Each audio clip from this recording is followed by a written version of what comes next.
When I was younger, there were certain moments in my life when I would try and avoid something as much as possible. You know, something I was supposed to do, needed to do, had to do, wait until the very last possible minute, and hoping it would just kind of zoom by and I wouldn't have to really deal with it. At the time, it made sense. I could put off the inevitable for quite a while. And then when the moment came, I'd just rush through whatever the task was or whatever I needed to do and put it behind me as fast as possible.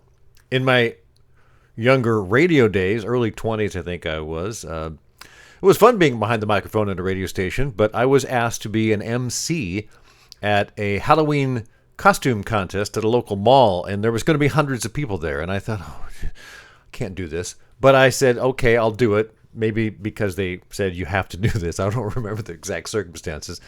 You know, I knew the day was coming. I knew it was coming, and I stressed about it all the time for weeks, probably 3 or 4 weeks, knowing that it was happening. I didn't know how to do it. I'd never done anything like this before. And I thought, well, I'll just somehow manage to get through it. And I did somehow manage to get through it. I don't remember anything about it. Although there's a lot of pictures of that there, not of me, but there's a lot of pictures of the costumes that exist. I just stressed about it. Didn't want to learn how to do it. Didn't want to try and figure it out. I just wanted to get through it. One piece at a time. So I avoided it. I think we avoid a lot of things. Hey, this is Tim Patterson. This is Trade Show Guy Monday Morning Coffee for September 30th. I'm actually recording this a few days earlier. Friday morning it is in Salem, Oregon. And I was out for a walk this morning about 7 o'clock with the dog. And it was chilly, like mid-40s. So I threw on a fairly brand new sweatshirt and hoodie that I got. Courtesy, I want to give a shout out to Wild Brian. Last winter, I guess, when we were doing an exhibit for them, I kept thinking to myself, I need to go shopping for a sweatshirt hoodie. The one I have is old. The sleeves are getting frayed and stuff.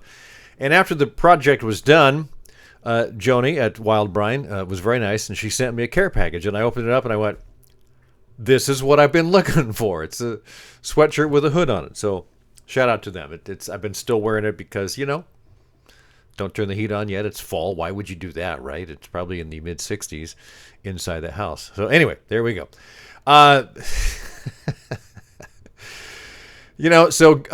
Going back to that experience in radio where I was literally freaking out and losing sleep over the prospect of having to be an MC at a small radio station event, I look back on that experience and it finally dawned on me. I really should learn how to speak in public. It's been scaring me. I've been avoiding it. One of the big things I avoided for years in my life, because I think most of us avoid things if we don't have to really do it. But I thought, I need to learn this. How do I learn this? And someone mentioned Toastmasters to me, and I thought, Toastmasters? Okay, I'll go check it out.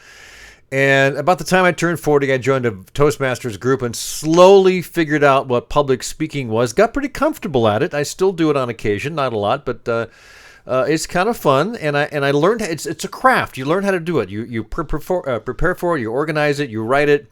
You learn how to do it with and without notes, and it's just one of those things you can learn.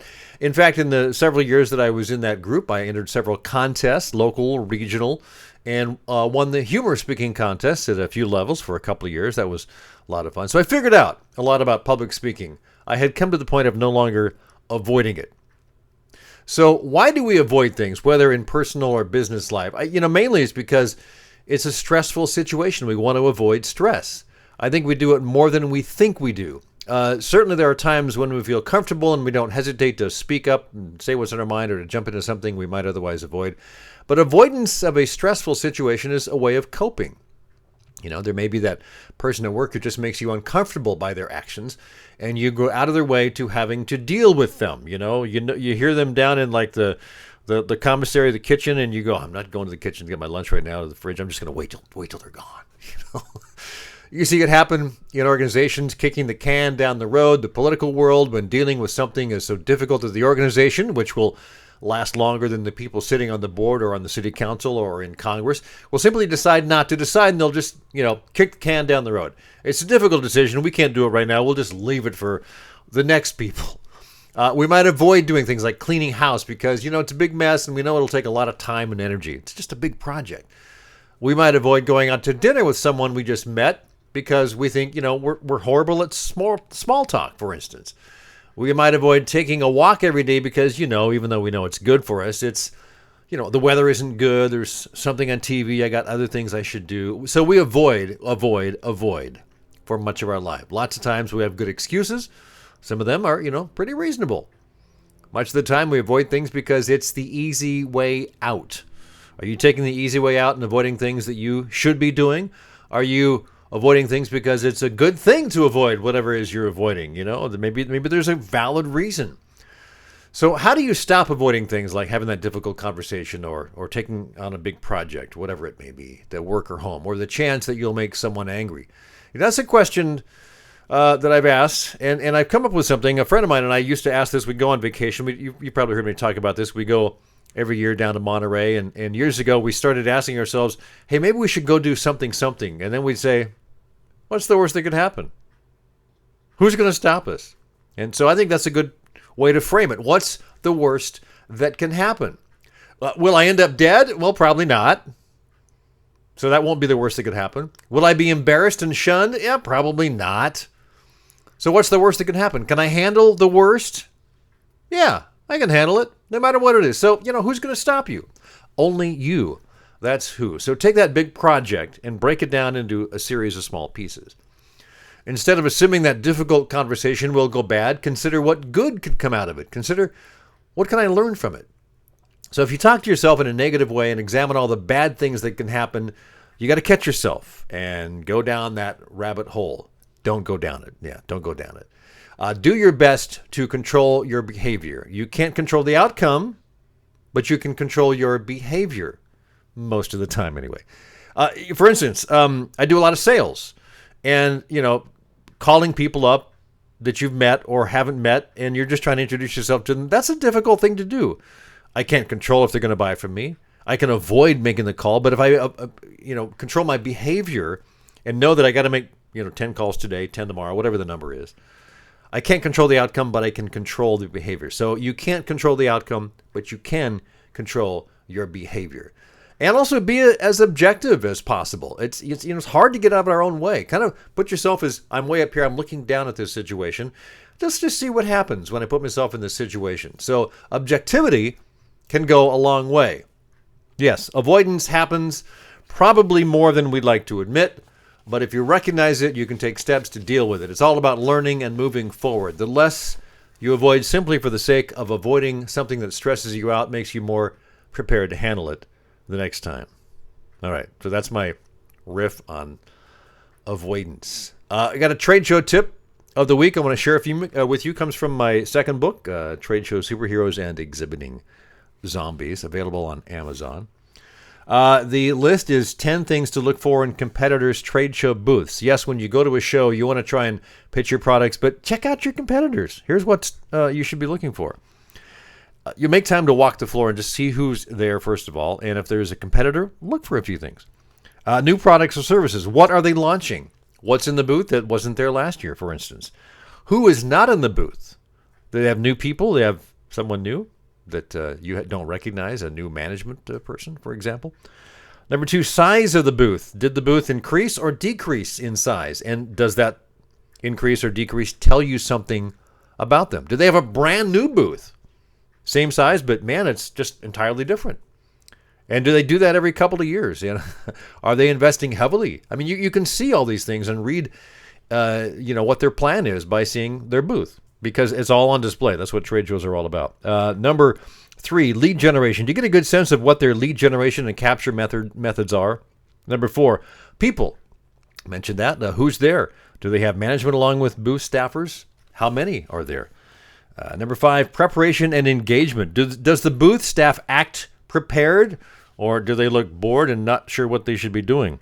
Do they greet visitors properly? Do they have a good question, or they just sit behind a table and kind of avoid, like there's that word again, avoid eye contact with people? Number 6, exhibit function. Is there easy access to their booth, or do they have tables or other items blocking the path? Does it look cluttered? Does it look clean? Is there a significant meeting space? You can tell a lot about a company by what they do at a trade show. Number 7, messaging. Is their brand message consistent throughout, or does it leave you wondering, what are they really trying to do here? It's confusing. Number 8, visitors. Are they getting a lot of visitors? They get more than you. Or do you recognize any visitors as targets that you would like to connect with? Catch them as they go away and say, hey, come see our booth. Number 9, giveaways. Do they have giveaways? If so, what are they giving away? What are they handing out? And is there any conversation that goes on prior to that, handing out of the freebie before that happens? And number 10, presentations. Are they giving presentations in the booth? Do they have a professional presenter, or is it someone from management? How's that working out for them? Is it a hired pro? Is it some member of management? And how many people come? Do they get a lot of leads out of that? So, it's lots of things you can learn about your competition by seeing what they do at a trade show. So don't just go to the trade show and pretend that you're just there to do your thing, which you are, of course, but see what else is going on, and especially check out your competition. All right. So let's wrap it up with this week's One Good Thing. I just read this morning the BBC is doing a kind of a special, what they call pop-up radio, for 4 days. I think it ends on the 30th or the 1st of October. So, but they are archiving this stuff and are putting it on their website for, I think, a month. And it all revolves around the 50th anniversary of the release of the Beatles' Abbey Road. So they've got a lot of interviews. They got Paul McCartney already interviewed talking about songwriting and just a bunch of great stuff archived.